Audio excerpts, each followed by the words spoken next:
Hello प्यारे बच्चों, सबसे पहले तो ये बता दूं क्योंकि ये 3rd क्लास का लेसन है तो ये वाली मेरी वीडियो है जो वो ये मेड फॉर किड्स में जाएगी। तो हो सकता है इसके नीचे आप कमेंट ना कर पाएँ, बट फिर भी अगर आप मुझे कुछ कहना चाहते हैं तो किसी और वीडियो के नीचे जाके लिख देना, मैं समझ जाऊँगी।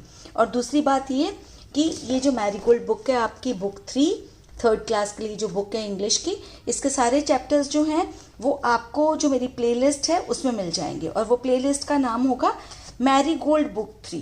आई होप आपको पता है कि प्लेलिस्ट को कैसे निकालते हैं जब चैनल में जाते हैं तो उस प्लेलिस्ट में आपको सारे चैप्टर्स एक के बाद जो एक है वो मिल जाएंगे। और नहीं तो आप सर्च कर लेना किसी भी चैप्टर का नाम लिखकर, जैसे ये सर्च कर देना मैरीगोल्ड बुक 3 और चैप्टर का नाम लिख लेना और स्टडी टाइम लिख देना, तो उससे भी आपको मिल ही जाएगा। बट फिर भी अगर नहीं मिलता है तो प्लेलिस्ट में जाके आप देख लेना। तो आज मैं कराने वाली हूँ आपको जो आपका यूनिट 1 है ना, उसमें एक चैप्टर है आपका द मैजिक गार्डन, उसके क्वेश्चन आंसर्स कराने जा रही हूँ। ठीक है, तो मैंने ये लिखा है क्लास 3 सब्जेक्ट इंग्लिश, एनसीईआरटी की आपकी बुक है यूनिट 1 में एक पोएम थी गुड मॉर्निंग, वो ऑलरेडी मैंने आपको करा दी है। अब है द मैजिक गार्डन, उसके क्वेश्चन आंसर्स कराने जा रही हूँ आज आपको। अगर आपको रीडिंग में कोई दिक्कत आती है और अगर आप एक पेरेंट हैं और मुझे सुन रहे हैं और आप चाहते हो कि आप पहले रीडिंग खुद से सीख लो और फिर आप बच्चे को कराओ, तो आप बेशक मुझे लिख देना कमेंट में, किसी और वीडियो के नीचे जाके लिख देना। अगर इस वीडियो के नीचे कमेंट्स जो वो डिसेबल्ड होंगे तो मैं आपको रीडिंग भी बता दूंगी कि किस तरह से करनी है इस चैप्टर की, सो दैट आप अपने बच्चे को भी रीडिंग करवा पाएँ। और अगर आप खुद से 3rd क्लास के एक बच्चे हैं और चाहते हैं कि रीडिंग आपको अच्छे से आए तो आप मुझे ज़रूर लिख देना ताकि मैं रीडिंग वाली वीडियो भी बना दूं और आप रीडिंग करना सीख जाएं, क्योंकि रीडिंग जो है ना बहुत ज़रूरी है। और सिर्फ इंग्लिश के लिए नहीं, सभी सब्जेक्ट्स के लिए। अगर आप रीड नहीं कर पाओगे तो ना आप मैथ्स के क्वेश्चंस ठीक से कर पाओगे क्योंकि आपको स्टेटमेंट ही समझ नहीं आएगी। साइंस या ईवीएस के आंसर्स भी नहीं ठीक से लिख पाओगे क्योंकि आपको क्वेश्चन ही समझ में नहीं आएगा। तो रीडिंग जो है बहुत ज़रूरी है आनी, ताकि आप चीज़ को समझ पाओ। तो चलिए करते हैं आप क्वेश्चन आंसर्स।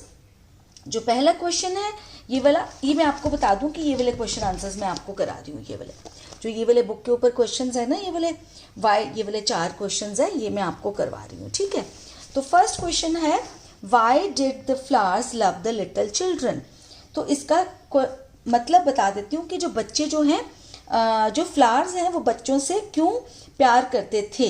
डिड लगा हुआ है मतलब पास्ट टेंस में बात कर रहे हैं। ठीक है, तो जब कभी भी क्वेश्चन में डिड लगा होता है ना बच्चों, तो क्या होता है यहाँ पर जो फर्स्ट फॉर्म ऑफ वर्ब होता है, जैसे लव का लव्ड हो जाता है, लाइक होगा तो लाइक्ड हो जाएगा।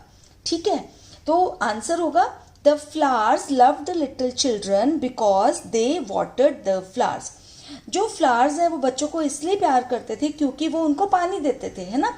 Because they watered the flowers, the flowers की बजाय आप देम भी लिख सकते हैं। ठीक है, बिकॉज दे वाटर्ड देम, यहाँ पर दे जो है वो बच्चे हैं और देम क्या है, फ्लावर्स। ठीक है, तो दे की बजाय देम भी लिख सकते हैं, द फ्लावर्स लिख देंगे तब भी ठीक होगा।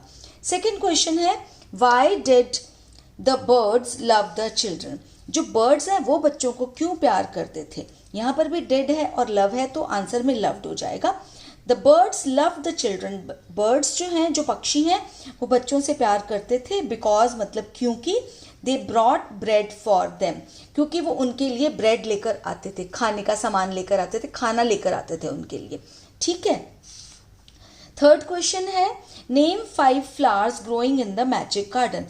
नेम बताओ उन 5 फ्लावर्स के जो मैजिक गार्डन में ग्रो हो रहे थे। ठीक है, तो जब भी आपको ऐसा कुछ आ जाए ना, 5 फ्लावर्स बताओ, 3 फ्लावर्स बताओ, या 3 कुछ भी और 5 कुछ भी और, तो हमेशा आप 1 2 3 4 5 में आंसर किया करो। अभी से ही आप सीख लो, आप छोटी क्लास में हो बट अभी से ही आपको आंसर ठीक लिखने का तरीका आना चाहिए। ठीक है, तो ये हैं 5 जो फ्लावर्स थे जो मैजिक गार्डन में ग्रो हो रहे थे, वो है सनफ्लावर्स, रोजेस, मैरीगोल्ड्स, पॉपीज, पेंसीज। ठीक है, ये जो है मैंने प्लूरल में लिखा है।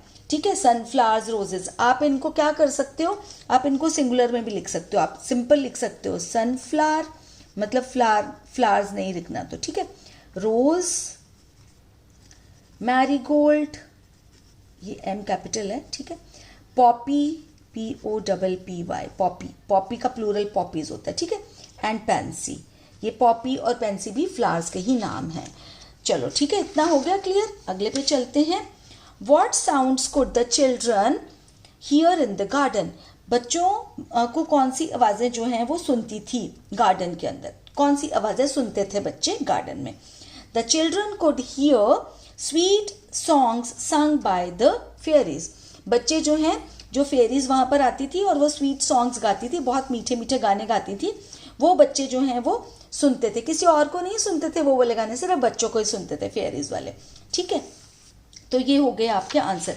एक और चीज बताना चाहूंगी, ये देखो बेटा क्वेश्चन नंबर 3 में पीछे क्वेश्चन मार्क नहीं है ना, नहीं है ना, क्योंकि ये क्वेश्चन तो है लेकिन क्वेश्चन फॉर्म में नहीं है। क्वेश्चन फॉर्म में मतलब what is this, where are you, या वाई, इस तरह से नहीं शुरू हो रहा है, या हाउ से क्वेश्चन नहीं शुरू हो रहा है। ये हो रहा है name 5 flowers growing in the magic garden, कि मैजिक गार्डन में जो 5 फ्लावर्स ग्रो हो रहे थे उनके नाम बताओ। मतलब ये क्वेश्चन तो है लेकिन क्वेश्चन फॉर्म में नहीं है, तो इसलिए यहाँ पे क्वेश्चन मार्क नहीं लगा है। ठीक है, चलिए अब अगला आ गया आपका बुक में, मैं बता देती हूँ टॉक टाइम। ये टॉक टाइम है। ठीक है, टॉक टाइम में एक छोटी सी पोएम है और फिर एक क्वेश्चन है, वो भी हम कर लेते हैं सो दैट आप बोलना सीख जाएं। ठीक है, roses, I like roses, most roses are red, some are white, some are yellow, are there blue roses? I have not seen any blue roses. ठीक है, तो आप इस पोएम को लर्न भी कर लेना, गाते भी रहा करो घर में, तो इंग्लिश बोलने की आदत हो जाएगी। ठीक है, अब उसमें एक क्वेश्चन है, वो ये which one is your favourite flower, मतलब आपका फेवरेट फ्लावर कौन सा है। Learn it's name in English, उसका नाम जो है इंग्लिश में याद करिए। ठीक है, तो अगर आपको कोई ओरल में ये क्वेश्चन पूछता है, ये आपको ओरल में आ सकता है ना, जब ओरल टेस्ट होता है, तो which one is your favourite flower, तो इसका आंसर जैसे कि मैंने तो ये लिखा है, जैसे मैंने रोज के लिए लिखा है कि मुझे रोज फ्लावर मेरा फेवरेट है, तो आपका जो भी फ्लावर फेवरेट है आप उसका नाम लिख सकते हैं। My favourite flower is rose, मैंने ये लिखा है। ठीक है, आप कुछ भी लिख सकते हैं, my favourite flower is Marie Gold, my favourite flower is Poppy, my favourite flower is pansy. ठीक है, कोई भी आपका फेवरेट फ्लावर हो सकता है, तो आप उसका नाम याद कर लेना और स्पेलिंग्स भी लर्न कर लेना। ठीक है, तो आई होप आपको अच्छा लगा होगा ये वाला जो मैंने आपको सारा कराया है क्वेश्चन आंसर्स, और आपके लिए यूजफुल रहा होगा। अगर हाँ, लाइक के बटन को ज़रूर प्रेस कर देना और सब्सक्राइब भी कर लेना मेरे चैनल को, अभी तक नहीं किया तो इस तरह की वीडियोस मैं लेके आती रहूँगी। और शेयर कर लेना अपने उन फ्रेंड्स के साथ या कजन्स के साथ जो लगता है इससे बेनिफिटेड हो पाएंगे। तो चलिए करते हैं गुड बाय, जल्दी मिलूंगी एक नई वीडियो के साथ, तब तक के लिए टेक केयर ऑफ योरसेल्व्स।